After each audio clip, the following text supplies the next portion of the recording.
Action for Révolution. Il n'y aura pas de retour en arrière, seulement une rupture. La révolution dont nous parlons n'est pas un événement, c'est une bascule, une fracture invisible entre deux manières d'exister, subir ou être. Nous vivons dans un monde saturé d'images, d'objets, de discours, mais vidé de sens. Un monde où l'abondance masque le manque essentiel, le manque de vérité, de limite, de profondeur. La véritable révolution commence ici, dans le refus du faux, refus de l'artifice permanent, refus de la facilité qui affaiblit, refus de l'oubli de ce que nous sommes. Car l'homme moderne n'est pas libre, il est distrait, il est dispersé, il est déconnecté de lui-même. Alors, la révolution devient un acte radical, se réapproprier son attention, retrouver sa volonté, redevenir pleinement présent au réel. Ce n'est pas une lutte contre un système, c'est une lutte contre la dissolution. Dissolution des identités, dissolution des repères, dissolution du sens même de l'existence collective. Face à cela, il ne s'agit pas de réagir, mais de refonder. Refonder une verticalité dans un monde horizontal. Refonder des limites dans un monde sans frontières intérieures. Refonder une exigence dans un monde de confort.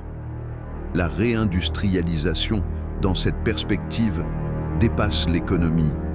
Elle est un retour au concret, au geste, à la matière, à la transformation du réel par l'effort humain.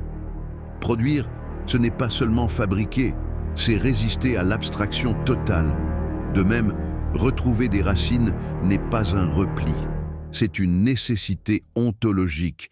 Un être sans origine est un être flottant, et un être flottant ne peut construire, mais la révolution ultime reste intérieure.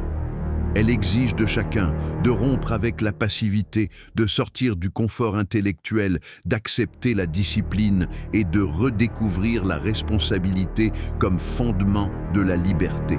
Car la liberté sans structure n'est qu'une illusion. Et une société sans structure finit toujours par s'effondrer. Cette révolution ne promet pas le bonheur facile. Elle exige l'effort, la lucidité, la tenue. Elle ne rassemble pas les foules, elle transforme les individus. Et ce sont toujours les individus transformés qui, lentement, irréversiblement, transforment le monde. Il n'y aura pas de signal, pas de début officiel, pas de fin visible.